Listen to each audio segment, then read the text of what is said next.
फिर अपने वस्त्रों को पहन कर लेती हैं और कात्यायनी माता की पूजा करती हैं। माता कात्यायनी की धूप दीप से नैवेद्य से पूजा करके मांगती है, कात्यायनी महामाये महायोगिंधीश्वरी नंद गोकुसुतं देवी पतिं ते कुरुते नमः। हे माता कात्यायनी, हम आपके चरणों में प्रणाम करती हैं, वंदन करती हैं। नंद गोप के जो पुत्र हैं श्री कृष्ण, उन्हें हमारा पति बनाओ। नंद गोप के पुत्र जो हमें पति रूप में मिले, ऐसा आशीर्वाद दीजिए हमें। ऐसा सुंदर भाव, इस भाव को शब्दों में वर्णन करेगा। एक दिन गोपियों को मार्ग में कृष्ण मिले। 1 महीना तक जब उन्होंने व्रत किया, कन्हैया मार्ग में मिलकर के बोले, देवियों आप यमुना स्नान करो, मुझको सब मालूम है।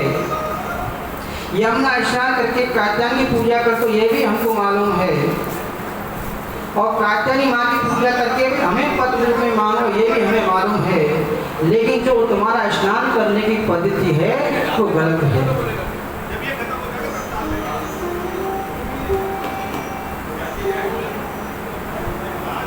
क्योंकि वेद कहता है किसी भी जलाशय में निर्वस्त्र होकर के स्नान नहीं करना चाहिए। निर्वस्त्र होकर के स्नान करने से 2 प्रकार का अपराध होता है, एक लौकिक अपराध और एक पारमार्थिक अपराध। धार्मिक अपराध तो यह है कि जल का जो स्वामी है उसका नाम है वरुण देव। यदि हम जल में निर्वस्त्र स्नान करते हैं तो वरुण देव का अपमान होता है, ये अच्छी बात नहीं है। दूसरा अपराध है लौकिक। आप जल के अंदर नग्न निर्वस्त्र स्नान करती हो, तुम नारी हो, मान लो कोई मन चला व्यक्ति तुम्हारे कपड़ों को लेकर के चला जाए, तो बाहर कैसे निकलोगी? इसलिए मेरा आपसे निवेदन है, ऐसे स्नान मत किया करो। गोपी बोली, बड़े हमें समझाते आवे वाले। यहाँ 4 बजे सवेरे सवेरे कौन आवे? हम तो ऐसे ही नहाएंगे। कृष्ण ने सोचा ये ऐसे नहीं मानेगी, इन्हें तो प्रत्यक्ष करके बताना पड़ेगा। एक दिन गोपियां चले गए और डाली डाली पर उनके कपड़े लटका दिए।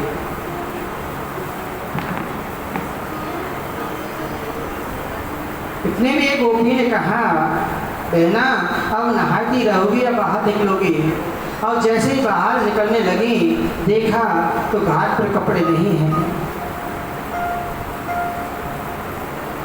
हे भगवान, हमारे वस्त्रों को कौन ले गए हो? बेचारी कंठ भर जल में खड़ी हैं, निकला तो निकले कैसे? लेकिन जब कदम वृक्ष पर नजर डाल करके देखा तो वहाँ कन्हैया जी बैठे हुए हैं। लाला कन्हैया, हमारे वस्त्र आपने काय को लिए? कन्हैया बोली, ये वस्त्र थोड़े ही हैं, ये तो इस पेड़ के फूल हैं। गोपी बोली, इतने बड़े फूल? भगवान ने कही, हमारे पेड़ में तो ऐसे ही फूल लगे पड़े हैं। गोपियों ने कहा, श्याम सुंदर तेरास्य करवाम तपोदिगम देहि वासांसि धर्मज्ञ नोचित राज्य प्रवामहि। लाला, आप जो कहोगे हम करेंगे, हमारे वस्त्र हमको दे दो। कन्हैया ने कही, सुनो, यदि ये कदम पर तुम्हारे वस्त्र हैं और यदि तुम्हें अपने वस्त्र चाहिए तो एक ही काम हो सकता है, एक एक गोपी जल से बाहर निकल करके आवे और कदम के नीचे और अपने कपड़े लेकर के चली जावे। गोपी बोली, बाहर निकलने के योग्य हम है नहीं, यदि होती तो आपसे प्रार्थना क्यों करती? एक गोपी बोली, ये तो परब्रह्म इनके सामने 1000 वस्त्र पहनो तो भी निर्वस्त्र, और निर्वस्त्र पहनो तो भी वस्त्र पहने हुए हैं।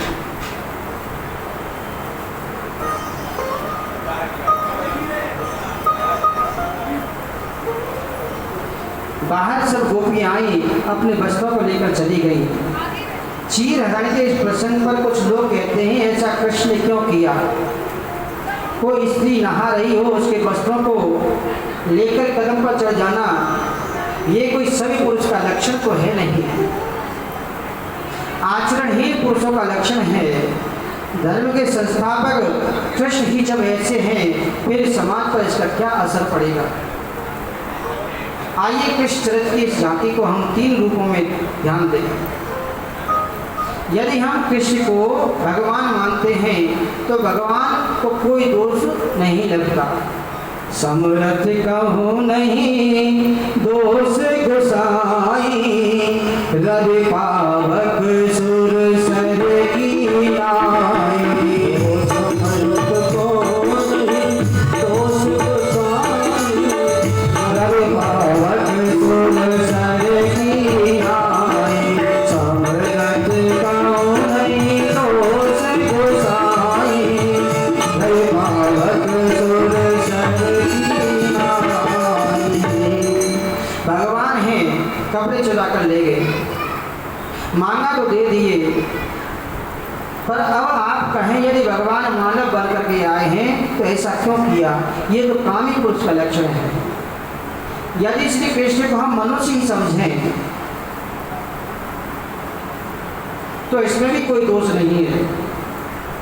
कृष्ण ने गोपियों के वस्त्र जब चुराए, उनकी उम्र थी 5.5 वर्ष की, और 5.5 वर्ष के बालक के मन में स्त्री पुरुष का कोई भेद नहीं होता है। तीसरा भाव यह है कि कृष्ण है ईश्वर, गोपी है जीव, और वस्त्र है अविद्या। कृष्ण रूपी ईश्वर ने जीव रूपी गोपियों के अविद्या रूपी वस्त्र का हरण किया, चुराया। किसी का लहंगा फरिया को नहीं चुराया, उस अविद्या रूपी वस्त्र में ज्ञान भर करके उन्हें वापस कर दिया। कृष्ण की आराधनी शक्ति का नाम है राधा, और हमारे ब्रजवासी कहते हैं हम श्री राधे जो के बल अभिमानी, टेढ़े रहे मोहन रसिया से बोलत अटपटी वाणी। आदरणीय सुखदेव जी कहते हैं राधा शब्द संसिद्ध धातु से राधा शब्द की उत्पत्ति हुई है। असल में राधा का मतलब होता है मन की अंतर्मुखी वृत्ति। ध्यान दें, मन की वृत्तियां जब अंतर्मुखी बन जाती हैं तो संसार का जो सुख है वो सुंदर नहीं लगता है, फिर तो मन और अंतर्मुख करने की आकांक्षा होती है। परमात्मा राधा के वश में है, राधा के वश में, धारा के वश में नहीं है। ओ मेरी करुणामयी सरकार,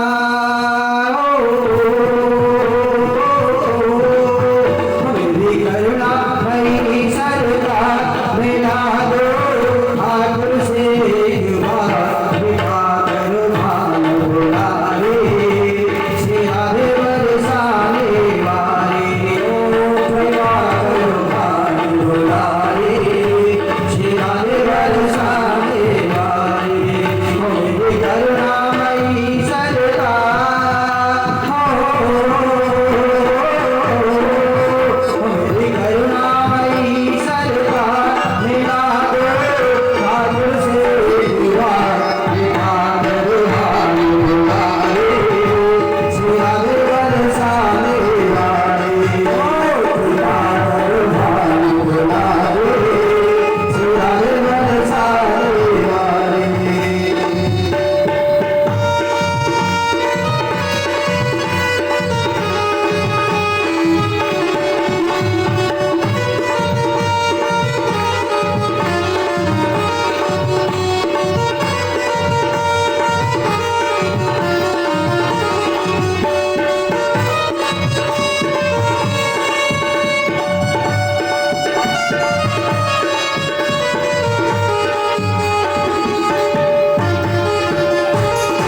गीता में कृष्ण बड़ी सुंदर बात कहते हैं, अनन्या चिंतयन्तो माम ये जना पर पास दे तेषां नित्या युक्तानां योगक्षेमं वहाम्यहम्। अनन्यता से जो मेरा चिंतन करता है, अनन्य का मतलब है ना अन्य अनन्य, जिसकी दृष्टि में केवल गोविंद के अलावा और कोई नहीं हो, उसे अनन्य कहते हैं। उसका योगक्षेम मैं पहन करता हूँ। प्रश्न ये है कि ब्रजवासियों का तो कृष्ण सब कुछ है ही, उनका मित्र है कृष्ण, उनका पुत्र है कृष्ण, उनका भाई है कृष्ण, उनका स्वामी है कृष्ण। ब्रह्म जब इतने सरल रूप में मिल गया तो फिर कहीं और भटकने की आवश्यकता क्या है? भाव साम्राज्य की बात है।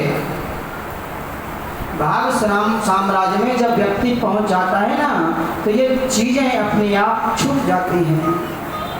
लेकिन कृष्ण जब ब्रजवासियों को मिल गया तो भी वे इंद्र की पूजा करते रहे। इंद्र का यज्ञ करते हैं, हजारों मन तिल, हजारों मन जौ, हजारों मन चावल, हजारों मन घी आदि के द्वारा। कृष्ण कहते हैं इंद्र की पूजा करें, उसमें मुझे कोई आपत्ति नहीं है, लेकिन इंद्र के मन में तो थोड़ा अभिमान हो गया है। इंद्र जरा उद्दंड हो गया है और ब्रजवासियों जब मैं मिल गया तो फिर भटकने की जरूरत क्या है। एक है साधे सब सदे, सब साधे सब जाए। लेकिन इनसे यदि मैं ये कहूं कि आप इंद्र की पूजा करके मेरी पूजा करो, ऐसा कुछ नाटक करूं, इंद्र का अभिमान दूर हो जाए और उद्दंडता उसकी दूर हो जाए, पूजा बंद हो और मेरी सर्वोच्च पूजा का फल ब्रजवासी को मिले। मेरा जो वास्तव में रूप है वो है गिरिराज जी महाराज का। मैं आपसे बहुत स्पष्ट बताऊं, इस समय कलयुग में भारत में प्रत्यक्ष कोई देव है तो दो हैं। एक है ब्रजमंडल में गोवर्धन नाथ और दूसरे दक्षिण में तिरुपति बालाजी।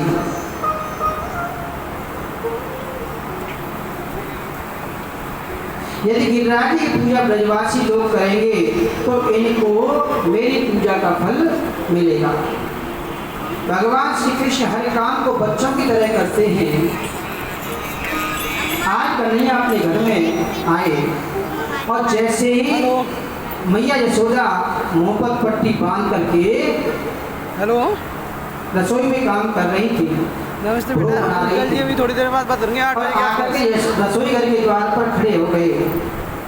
क्या बोले, मैया तुम ये क्या बना रही हो? क्या हुआ? मैया बोली, दूर दूर दूर बेटा दूर रहे।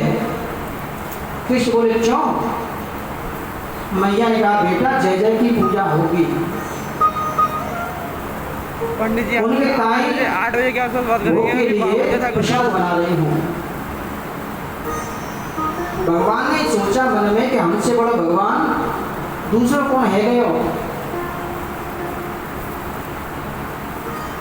7 वर्ष के तो हैं श्री कृष्ण।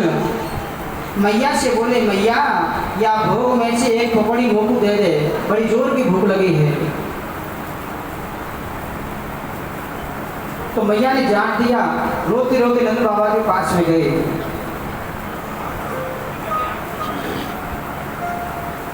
गोविंद रोने लगे। लाला को रो तो भयो देख के नंद बाबा बोले, बेटा काय का बात है, काय रो रहे है? लाला ने कही, बाबा मैया मुँह को पकौड़ी ना दे रही।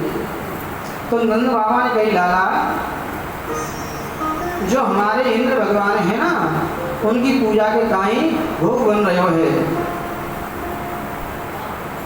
जब वो प्रसन्न होते हैं ना तभी वर्षा होती है। हमारा प्रत्यक्ष देव है लाला इंद्र। ये बादल वर्षा उन्हीं का रूप है। हम लोग जब इंद्र की पूजा करते हैं, यज्ञ करते हैं तो ही वो जल बरसाते हैं, नहीं तो जल नहीं बरसाते। इनकी पूजा के लिए ही मैया तेरी सामग्री बना रही है। कर्मणा चायते जंतो कर्मणेव विलीयते, सुखम दुखम भयम क्षीवम कर्मणा विपद्यते। बाबा, जीव को कर्म से ही सुख मिलता है और कर्म से ही दुख मिलता है। ईश्वर नाम की कोई चीज है ही नहीं। ईश्वर नाम की चीज फल उसी को देती है जो कर्म करता है। बेटा पूजा तो हम हर बार करें, दर्शन तो देवे ना ये। कन्हैया बोले, है ही ना तो दर्शन कहाँ से देगो? बाबा हमारा तो जो प्रत्यक्ष देवता है वो है श्रीनाथ गोवर्धन जी। आप गिरिराज जी की पूजा करो, गिरिराज जी की हरियाली सो वर्षा होए। बाबा बाहर को जल ब्रज को बाहर नहीं ले जाए, उसकी रक्षा करे। गिरिराज महाराज की सेवा से बाहर का जल अंदर नहीं आता है। बाबा एक और बात, गिरिराज की पूजा करो। मैं आपको वचन देता हूँ, गिरिराज प्रकट होकर जाएंगे और आपको दर्शन देंगे, मांग मांग कर तुमसे खाएंगे। ब्रजवासी बोले लाला, तेरे कहने से इंद्र की पूजा यदि हम बंद कर दें और गिरिराज की पूजा चालू कर दें, हमारी 3 शर्त हैं। पहली शर्त ये है कि तेरे गिरिराज जी को हमारी टूटी फूटी सेवा से खुश होना पड़ेगा, और दूसरी ये है कि तुलसी छोड़ दई, थाली सजा दई, आंखें बंद कर ली और भूख लग गया, ऐसा नहीं होगा।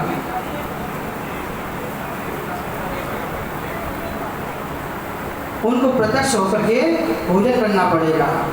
और तीसरी शर्त यह है कि इंद्र महाराज यदि नाराज हो गए तो उनसे हमारी प्राण रक्षा करनी पड़ेगी। बोले बाबा आप करो तो सही।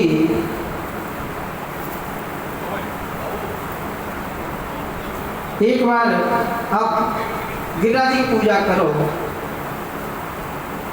ठीक है, गिरिराज महाराज के बड़े लंबे हाथ हैं जो हर प्रकार से तुम लोगों की रक्षा करेंगे, पर लाला हम तो जाने ही ना है गिरिराज महाराज की पूजा कैसे करी जाए। कन्हैया बोले 56 प्रकार के भोग बनाओ। क्या क्या 56 भोग में लगाया? खुरचन है खीर मोहन, खीर सा और खुरमे खीर, खीर खजला जबे जलेबी, कलाकंद बालू शाही है, मोहन थार मेवा बाटी, मठरी मैसूर पाक, पेड़ा रसगुल्ला संग रबड़ी सुहाई है, भुजिया नमकीन सेव, गठिया सकल पारे, और भुजिया समोसा पापड़ पकौड़ी बनाई है, मधुप मोहन श्याम जिसका सब सामग्री लेकर के गिरिराज आज भोग में सजाई है। 56 भोग बन रहे हैं। छेना के रसगुल्ले बने, छेना के राजभोग बने, गुलाब जामुन बने, छेना की चमचम बनी, छेना की पकौड़ी बनी, छेना के सेब संतरा बने, छेना के केला बने, ये सब छेना के बने।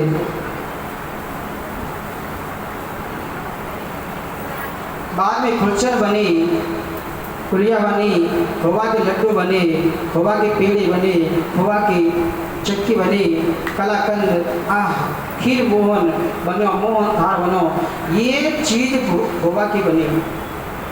और बाद में बेसन के लड्डू, मगज के लड्डू, जलेबी बनी, इमरती बनी, फिर पूड़ी बनी, पकौड़ी बनी, दही बड़ा बना, काली बड़ा बना, केवल बड़ा बना, खीर बनी, चावल की साबूदाने की खीर बनी, दाल मखाने की खीर बनी, गन्ना के रस की खीर बनी, चावल बने मीठे, नमकीन चावल बने, मेवा डाल करके अलग अलग से दही भात बना, कड़ी भात बना, दाल भात बना, सभी प्रकार की मसूर की दाल बनी भोग में।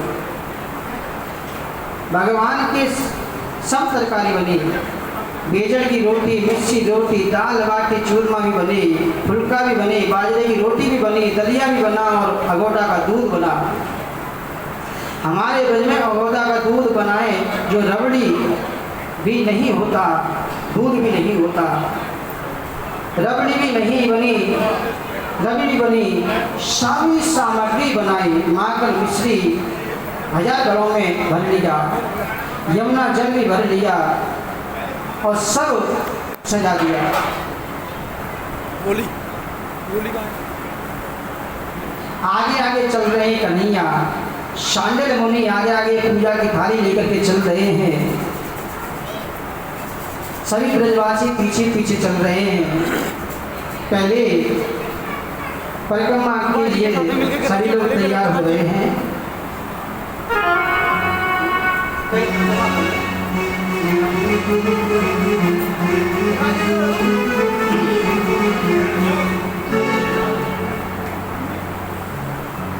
अर्पण करके तन मन धन नहीं है मेरे पास है। अर्पण करके तन मन धन चलो चलो सब गोवर्धन अर्पण करके तन मन धन चलो चलो सब गोवर्धन अर्पण करके तन मन धन चलो चलो सब गोवर्धन अर्पण करके तन मन धन चलो चलो सब गोवर्धन राधे राधे बोल के अर्पण करके तन मन धन चलो चलो सब गोवर्धन अर्पण करके तन मन धन चलो चलो सब गोवर्धन राधे राधे बोल के देंगे परिक्रमा डोल के अंतर करके तन मन धन चलो चलो राधे बोल के राधे राधे बोल के देंगे परिक्रमा डोल के अंतर करके तन मन धन चलो चलो सब गोवर्धन अर्पण करके तन मन धन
भगवान ने कहा अब गिरिराज जी को स्नान कराओ।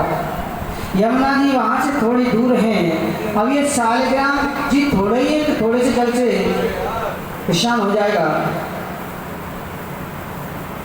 10-20 हजार टन चाहिए। ब्रजवासी यमुना के जल भरकर लाए, थक गए।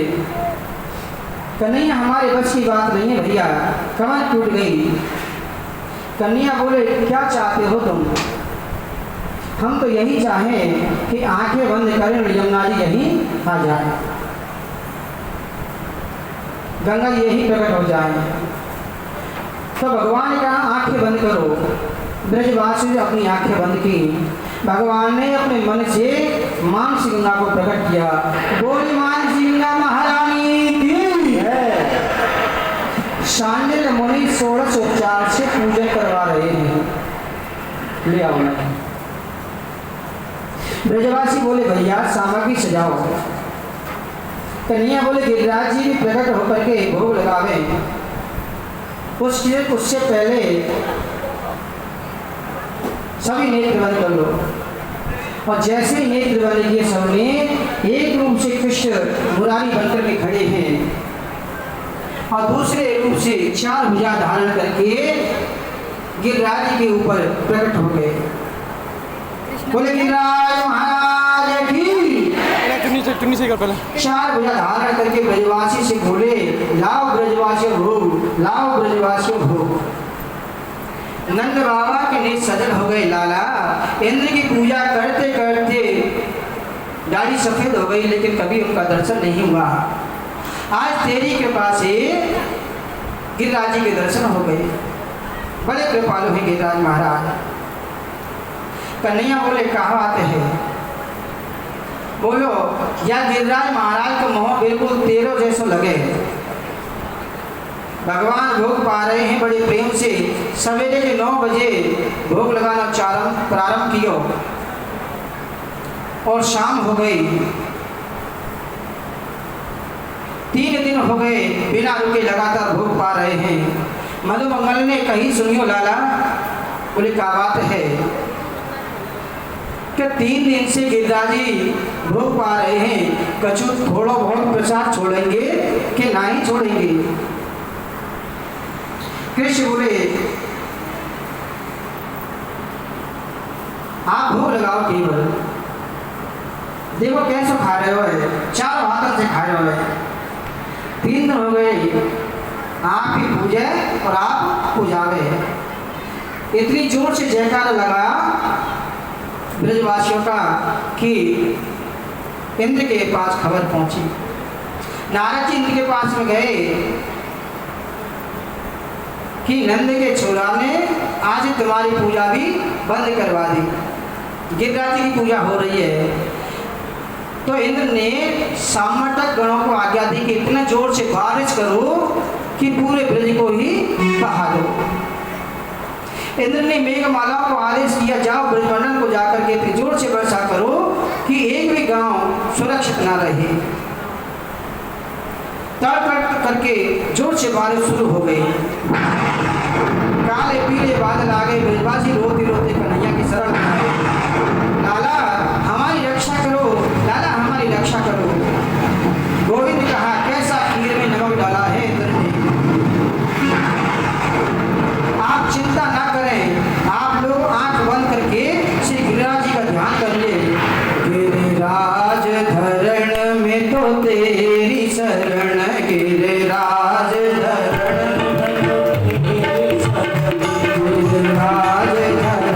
में तो तेरी शरण,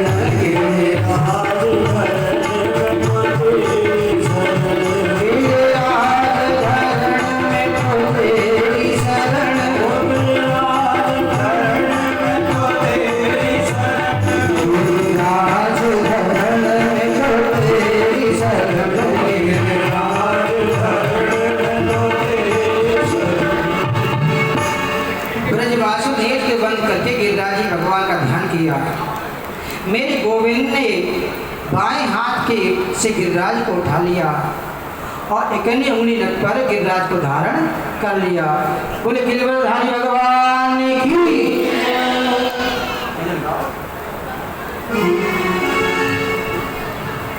भगत जी आकर के गिरिराज जी की पूजा करो। भाभी अरे उस बालक के हाथ में बालक के दो। जब कन्हैया ने गिरिराज जी को उठाया 7 दिन हो गए, तो ब्रजवासियों ने कही लाला 7 दिन गए, थोड़ा थक गए हो, अपनी उंगली हटा ले, थोड़ा आराम कर ले। कन्हैया ने कही भैया अगर मैं आराम करने लगो तो गिरिराज जी नीचे आ जाएंगे। अच्छा तू ये समझ लो देख है कि तेने उठा रखा गिरिराज, और अरे हजारों लाखों लाख तो हमने भी लगा रखी हैं। अच्छा तो छोड़ दो, हाँ छोड़ दे। अब जैसे भगवान ने थोड़ा ढीला किया तो लाठियां चक चक करके टूट गई। अब ब्रजवासी को लाला लाला रोक रोक रोक रोक रोक। अब कन्हैया ने फिर ले लिया हाथ में। सभी ब्रजवासी बोले छोरे नंद के छोरा, इसी में तो उठा के इसी में पूजा करो। हमारी लाखों लाठियां टूट गई, अब तेने उंगली पर रख रखा है, इतनी ताकत तुम्हें कहाँ से आई?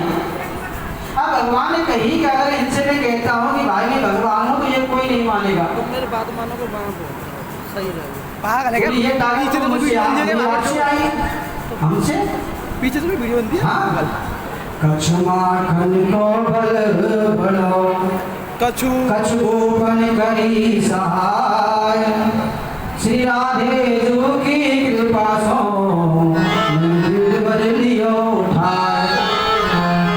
एक तो मैंने माखन खायो, माखन को बल बढ़ाओ, और एक आप सब लोगों ने मेरी रक्षा करी, मेरी सहायता करी, और तीसरा किशोर जी का ध्यान धर के ऐसी शक्ति आ गई कि मैंने गिरिराज जी को उठा लिया।